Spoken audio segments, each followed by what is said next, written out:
This is really interesting.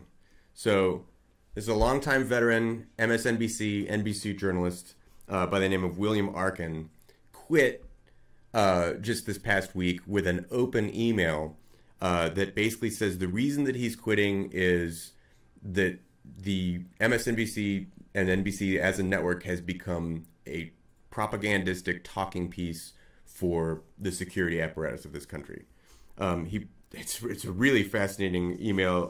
It's good to read. This is a guy, so he has been a long time contributor to multiple news sources. He became relatively famous in 2010 for writing a 3-piece investigative article in the Washington Post called Top Secret America about this very topic, about how, there's the way the Intercept put it, how sprawling, unaccountable, and omnipotent the national security state has become in the post 9/11 era. So that was in 2010 that he wrote that. And here he is in the era of Trump, and he's just sort of dismayed that everything in the news media has become just reflexively anti-Trump. Just be anti-Trump and that's sufficient.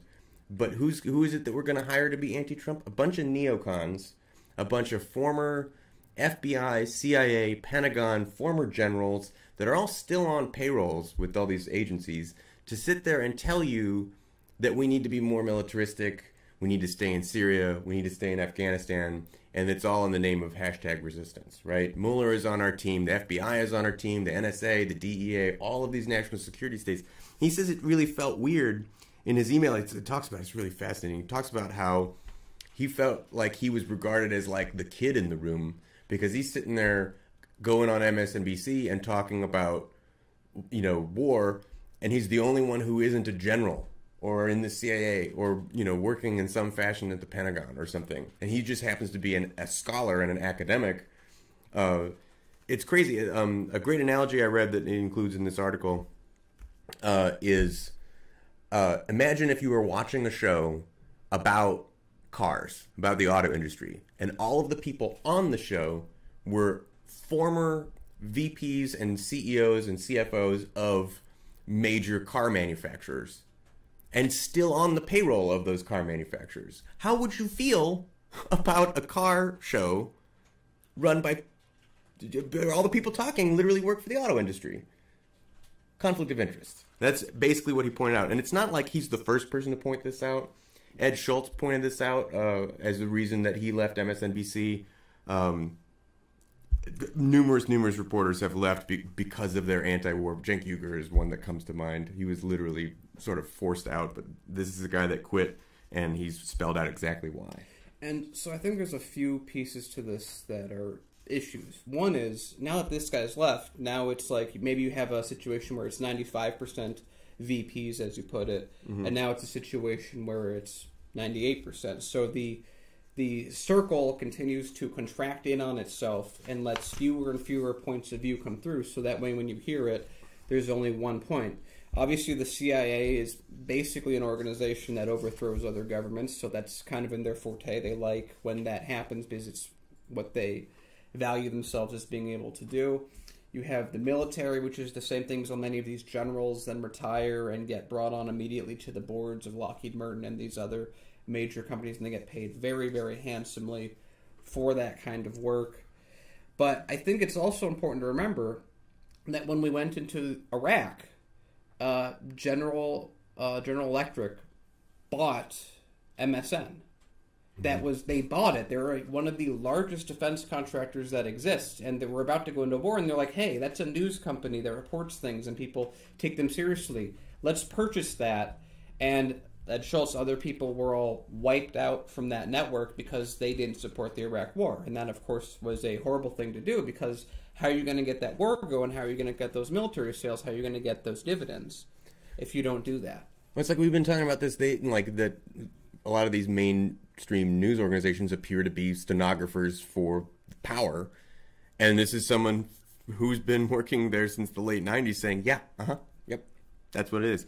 I wanted to read this little excerpt from his email. So he talks about being out of sync with the network.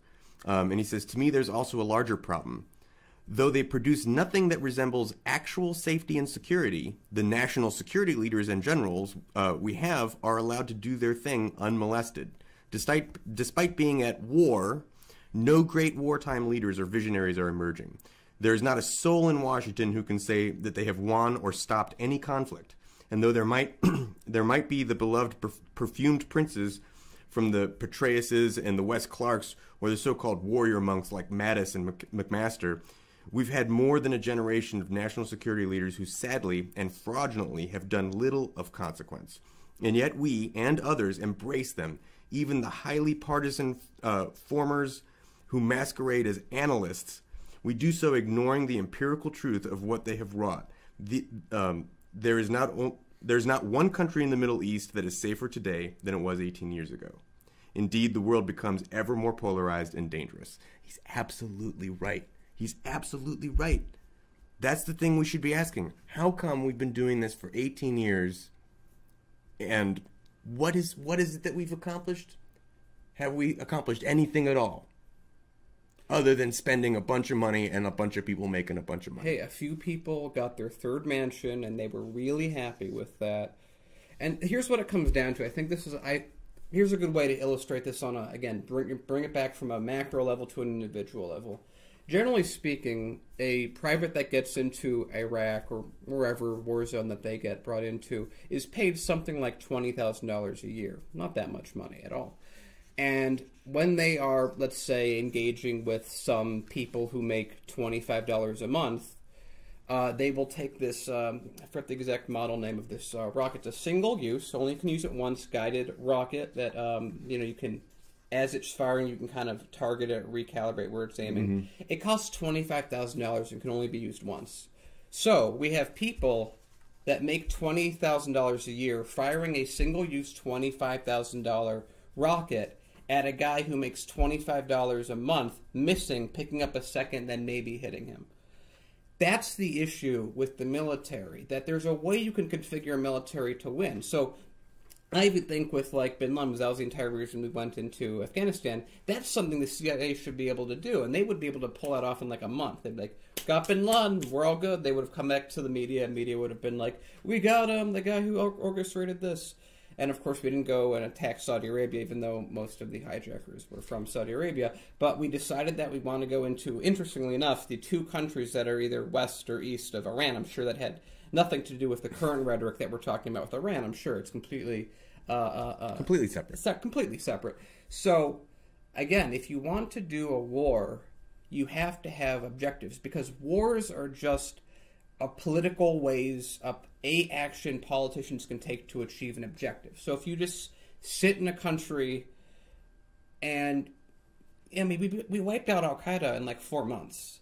I mean, it's like we're acting like there's this big adversary with pickup trucks and improvised machine guns bolted to it. That's not a real army. The cartels in Mexico are far better equipped than Al-Qaeda is, even though, you know, you go back to Reagan, we kind of created them, but that's a separate story. Right. Oops. So we're in Iraq, we're in Afghanistan, we're in a bunch of other war zones. People don't talk a lot about how Obama really did expand the amount of places we were at war at. We have now children who are terrified of clear skies because that's when the drones come. Mm-hmm. It's as if we're creating the enemy in real time by blowing up weddings, by blowing up funerals. So when we do these kind of actions, it creates the very thing we fight, so it's never ending. Right, and you know what would get in the way of keeping the fight going indefinitely is if news media would talk about it in an honest and genuine way. And it's things like this reflexive need to, anything Trump says has got to be wrong because he's Trump. And here he says, I think we should pull out of Syria. And so reflexively, well, then we have to stay in Syria. And then you have to ask, well, why are we in Syria? Oh, well, we're fighting Assad. I mean, we're fighting ISIS. Well, I mean, I know ISIS is fighting Assad, so if we're fighting ISIS, then we're helping Assad. But we're also fighting Assad, which we're kind of helping ISIS too. Don't worry about it. Don't worry. We just need to stay there. Can't pull out. The Kurds, what about the Kurds?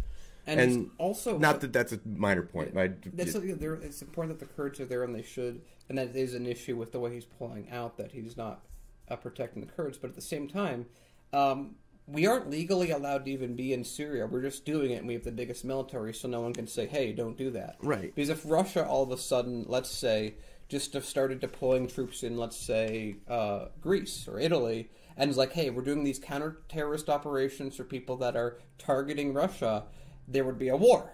But if it's Assad, who is one of the only allies that Russia has in the region besides Iran, then it's, we're fighting ISIS, and it's fine if we get into these areas. It's fine if Israel actively bombs areas as if they're at war, but we're not at war because... But you want us to stop committing war crimes? What are you, puppet of the Kremlin? Precisely. Exactly. That's the argument. Yeah.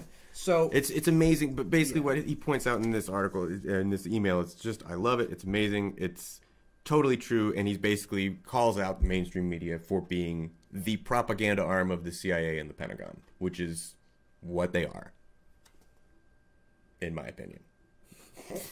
I think it's a defensible point. So he says, they're talking about under Trump, right? This reflexive thing under Trump. He says, I'd argue that under Trump, the national security establishment not only hasn't missed a beat, but indeed has gained dangerous strength. Now it is even more autonomous and practically impervious to criticism.